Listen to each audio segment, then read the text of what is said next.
Bismillahirrahmanirrahim. Jika ada kebaikan yang saya ucapkan di sini itu karena semua kehendak Allah. Jika ada kekhilafan yang terucap, berarti itu kehendak Allah memelintir lidah saya. Saya mohon maaf jika ada kekhilafan. Saya sebelumnya kalau saya berdiri di sini pada saat seperti di zaman dulu, waktu saya masih kafir, mungkin antum-antum semua, ukti semua akan membenci saya, mungkin menggebukin saya sekarang juga, karena saya masuk Islam itu karena boleh dibilang terpaksa. Tujuan saya membaca isi Al-Quran dan hadis, astagfirullahaladzim, adalah memfitnah Islam, memfitnah Rasulullah. Saya gak emosional, maaf. Itulah kekhilafan yang saya lakukan sehingga Allah membalikkan hati saya, membuat saya jatuh cinta kepada Rasulullah, membuat saya cinta setengah mati kepada Islam, membalikkan hati saya yang keras. Insya Allah saya akan menjadi salah satu mujahid di medan perang ketika Islam diperangi oleh siapapun. Allah. Ya begitulah, dan kebetulan masa lalu saya yang kelam. Semoga jika ada polisi di sini nggak nangkap saya ya. Saya mantan pengedar, mantan. Dan karena saya mempunyai masa lalu yang sangat jelek ini, alhamdulillah saya dipertemukan dengan Pak Yunan dan saya memiliki porsi untuk berdakwah. Dalam artian bukan berdakwah ilmu Islam, tapi saya mengajarkan kepada saudara-saudara saya yang menjadi korban berada di lapas. Ini loh, kenapa Anda di lapas? Ini loh, keburukan memakai narkoba, barang jahanam. Itu yang ingin saya sampaikan kepada saudara-saudara saya yang ngalang itu. Masya Allah, dakwah beliau ini lebih fokus di lapas ya, Koh ya. Lebih fokus di lapas ini, menyadarkan bahwa orang-orang yang di lapas itu harus sadar jahatnya narkoba itu ya. Iya, betul sekali. Jahatnya narkoba yang pernah beliau rasakan selama ini. Nah, Koh, tentunya ini enggak hanya asal langsung dakwah ya. Nah, ya, enggak. Ya, titik mula hijrahnya Koh Wendy ini seperti apa sih Koh? Titik awalnya, ketika saya mencoba untuk memfitnah isi Al-Quran tentang poligami. Saya berusaha memfitnah Rasulullah SAW. Dia adalah hypersex. Maaf, saya harus mengatakan ini kesungguhan yang ada di hati saya dulu. Saya ingin memfitnah Islam. Islam itu keras, mengajarkan perang. Islam itu radikal. Subhanallah. Alhamdulillah, Allah putar balik semuanya dengan isi Al-Quran. Semua jawabannya ada di situ. Islam cinta damai. Islam menggunakan poligami ini untuk memuliakan wanita. Semua itu terbukti dengan ilmu sains. Semua terjawab. Hasil riset abal-abal saya ya, bukan riset yang seperti orang barat ya. Nah, saya riset dengan beberapa media gitu kan. Saya sinkronkan.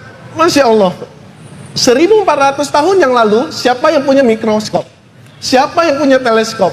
Siapa yang berani mengatakan bulan pernah terbelah? Hanya di Al-Quran.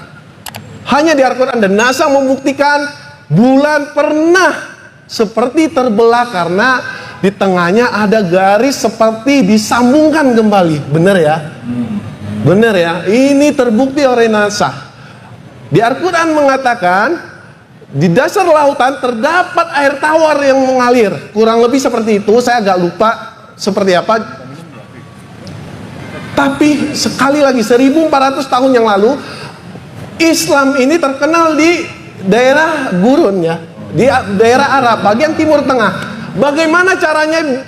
Rasulullah mengatakan di dasar lautan itu terdapat air tawar yang mengalir. Bagaimana caranya? Jika dia di gurun, di pasir yang tandus, dia bisa mengatakan seperti itu karena atas izin Allah. Dan terbukti sekarang di abad ini terbukti, benar-benar terbukti ada sungai yang mengalir di dasar lautan. Semua yang ada di isi Al-Quran setelah saya teliti, 75% yang saya teliti itu benar apa adanya. 25% sisanya itu masih ambigu. Ambigunya antara benar-benar sudah terjadi dan kita tidak tahu karena kelemahan manusia, atau Allah sedang mempersiapkan untuk masa depan. Tidak mungkin salah, tapi ambigu karena kita belum tahu. Itu saja. Jadi tidak mungkin Islam itu salah. Koh Wendy ya. Nah, beliau saat ini backgroundnya itu berdakwah di lapas-lapas. Nah, kenapa sih beliau ini ingin berdakwah di lapas? Kenapa nggak di luar gitu ya? Kenapa memilih di lapas? Mungkin boleh sharing ya Kang. Oh. Kalau di luar ada kegiatannya untuk Islam. Ibaratnya nih, saya itu berusaha memualafkan sebanyak mungkin kafir-kafir yang ada di Indonesia. Tapi dengan catatan saya tidak memaksa mereka yang berdiskusi dengan saya terlebih dahulu. Atau tidak, mereka sudah yakin mau masuk Islam lalu mengkontak mualaf center. Nah, kalau saya memualafkan yang terlihat, kalau yang sebelah saya Pak Yunan, dia memualafkan yang nggak kelihatan seperti jin tadi kayak di awal. Itu dia meruqyah sekaligus di akhir pasti disyahadatkan karena jin yang berada di tubuh manusia udah pasti kafir gitu kan. Kalau saya yang kelihatan aja dah belum levelnya gitu kan. Mencari pahala yang mungkin tersisa yang ada di dunia ini yang mungkin belum terjangkau sama ustadz-ustadz yang lain. Istilahnya rempah-rempahannya lah, kayak jadi security di acara, mensyahadatkan orang, ya seperti berdakwah untuk para narapidana terutama yang bermasalah di kasus narkoba. Kan sekarang banyak sekali ya kita bisa lihat ya, mulai dari public figure, para mungkin artis-artis Iya, banyak sekali itu ya. Dengan narkoba gitu kan. Yang maka dari itu mungkin ya itu kalau ketika orang lain tidak melihat itu mungkin menjadi ladang pahala buat kita ya. Iya, itu kan istilahnya nggak terpikir gitu loh. Terpikir, Narkoba itu ya, identik betul. dengan negatif toh. Ya. Jadi saya tambahkan lagi ya sebentar Mas dari masalah kenapa kami konsentrasi di lapas. Saya berikan saja gambaran utuhnya bagi saudara-saudara saya di sini. Gimana tuh? Ya, Lapas Gunung Sindur itu sekarang warga binaannya totalnya jumlahnya 1.800 orang. 1.800 orang. 90% dari 1.800 itu agamanya Muslim, Muslim. beragama Islam. Iya. Artinya tinggal 10% saja yang non Muslim. Cuma saya kasih gambaran satu saja. Gereja yang masuk ke Lapas Gunung Sindur 25 gereja. Ngeri. Dai yang masuk ke Lapas Gunung Sindur, dai yang masuk ke Lapas Gunung Sindur atau penceramah yang masuk ke Lapas Gunung Sindur tidak lebih dari 4 orang termasuk saya. 4 orang. Hanya 4 orang ya. Saya kasih gambaran lagi. Ya. Sekitar kira-kira 3 bulan yang lalu saudara saya Ustadz Ali Mansur kirim sebuah data ke saya itu. Dia habis investigasi mengenai masalah pemurtatan yang ada di lapas Tangerang Baru. Tahu apa yang terjadi? Dalam 1 bulan di lembaga pemasyarakatan, saudara kita yang murtad hanya gara-gara nasi kotak sama ayam itu 30 orang setiap bulan. Setiap bulan itu. Ya. Bisa dibayangkan di mana tanggung jawab kita akhirnya kepada mereka. Sangat berat ya. Sedangkan kita secara finansial kita nggak mampu untuk memberikan nasi kotak, nasi ayam satu lapas kayak Satu begitu. lapas itu ya. Makanya kemudian saya masuk ke sana adalah untuk memberikan pemahaman bahwa apa yang kamu imani hari ini, Islam itu adalah agama yang benar. Iya. Saya berikan kemudian komparasinya dengan apa? Dengan ilmu perbandingan agama agar mereka juga membuka, melihat, mengetahui dasarnya apa. Jadi mereka pun juga dipersiapkan, saudara-saudara kita dari warga binaan ini, ketika mereka baik di dalam sekarang maupun ketika nanti mereka di luar, mereka bisa untuk berbicara apa itu Islam. Masya Allah. Apa itu Islam secara hikmah dengan menggunakan akal. dan ilmu pengetahuan. Jadi saya siapkan itu. Oh. Kita punya modal loh. Warga binaan ini, saudara-saudara kita di sana, bukan orang-orang yang cengeng. Mohon maaf saja.